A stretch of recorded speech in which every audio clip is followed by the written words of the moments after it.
రాష్ట్రానికి ఉన్న అప్పులు 14 లక్షల కోట్లు, రాష్ట్రం శ్రీలంక అయిపోయిందని చెప్పి మాట్లాడి పెద్ద ఎత్తున ప్రచారం చేశారు.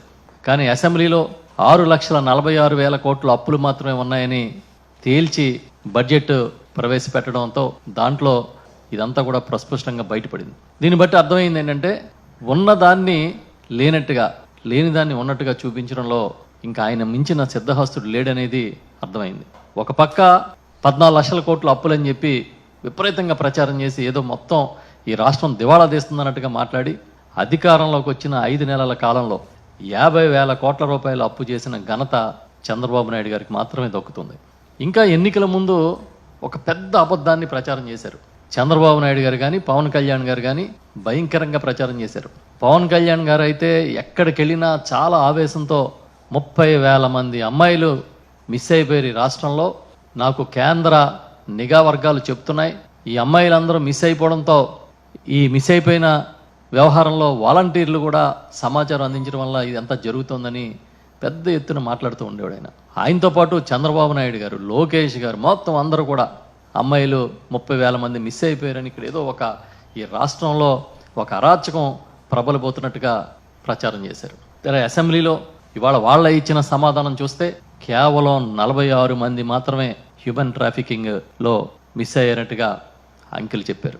దానికి సంబంధించి 33 కేసులు నమోదు చేసినట్టుగా కూడా వాళ్ళే చెప్పారు. దాంతో ఇది పచ్చి అబద్ధం, 30,000 మంది అమ్మాయిలు మిస్ అయిపోయారు, వాళ్ళని కనుగొనలేకపోయింది రాష్ట్ర ప్రభుత్వం అని చెప్పింది పచ్చి అబద్ధం అని అసెంబ్లీ సాక్షిగా నిగ్గు తేలింది.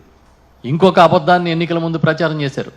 ఈ రాష్ట్రంలో భవనాలన్నిటికీ రంగులు మార్చేస్తున్నారు, వైఎస్ఆర్ పార్టీ రంగులు వేసుకోవడానికి 3,000 కోట్ల రూపాయలు ఖర్చు పెట్టాడని ఆ రోజు ఈ ప్రభుత్వం మీద చంద్రబాబు నాయుడు గారు ఎన్నికల ప్రచారంలో కానీ అంతకుముందు ఆయన ప్రచారంలో కానీ మాట్లాడితే పవన్ కళ్యాణ్ గారు 2,300 కోట్ల రూపాయలు రంగుల కోసం ఖర్చు పెట్టాడని మాట్లాడేవారు.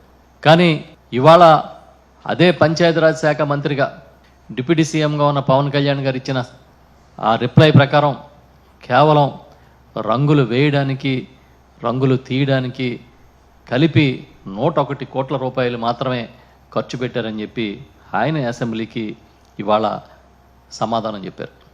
అంటే రంగులకి 1,000 కోట్ల రూపాయలు ఖర్చు పెట్టారనేది కూడా పచ్చి అబద్ధమని ఆ రోజు ఎన్నికల ముందు చంద్రబాబు నాయుడు గారు కానీ ఆయన భాగస్వాములు కానీ చేసిందంతా కూడా అబద్ధపు ప్రచారం అని కూడా తేలిపోయింది.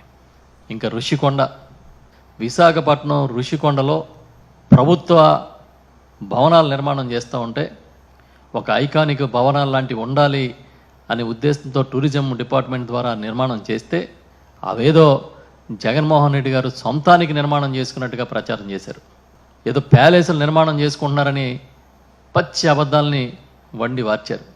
దీనికి అనుమతులు లేవని, ఎలాంటి అనుమతులు రాలేదని, అయినా సరే అడ్డగోలుగా నిర్మాణాలు చేశారని, పర్యావరణ అనుమతులు లేవని, నేషనల్ గ్రీన్ ట్రిబ్యునల్ అడ్డుకుందని రకరకాలుగా వాళ్ళ అబద్ధాలు చెప్పడం, కొన్ని పత్రికలు రాయడం. ఫైనల్గా అసెంబ్లీలో ఇప్పుడు ఒక ప్రశ్నకి సమాధానం చెబుతూ ఋషికొండలో నిర్మాణం చేసిన భవనాలకి అనుమతులు అన్నీ ఉన్నాయని చెప్పి సంబంధిత మంత్రి గారే స్వయంగా ప్రకటించారు అసెంబ్లీలో. సో ఇది కూడా పచ్చి అబద్ధమని అర్థమైపోయింది.